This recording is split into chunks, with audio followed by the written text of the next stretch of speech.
उद्याच नवीन मुख्यमंत्री पदाचा शपथविधी सोहळा पार पडेल। जय महाराष्ट्रला सूत्रांची माहिती। रोहित पवारांचा अजित पवारांना नमस्कार, मान सन्मानाची परंपरा कायम राखणार, अजित पवारांचं वक्तव्य।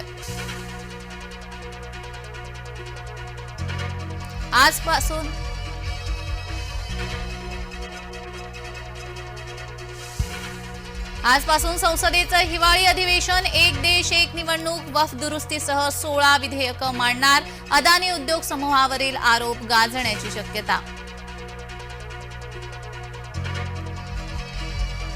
उद्धव ठाकरेंनी आज बोलावली विजयी आमदारांची बैठक, महानगरपालिका निवडणुकीसंदर्भात चर्चेची शक्यता। दारुण पराभवावर होणार मनसेचं मंथन, राज ठाकरेंच्या उपस्थितीत शिवतीर्थावर बैठक, राज ठाकरेंच्या भूमिकेकडे लक्ष। शिवसेनेच्या गटनेतेपदी एकनाथ शिंदेंची निवड, पक्षाच्या बैठकीत एकमतानं झाला निर्णय। महायुतीच्या विजयी उमेदवारांचं औक्षण, माजी खासदार नवनीत राणांकडून औक्षण, नवनीत राणांनी उमेदवारांना दिल्या शुभेच्छा।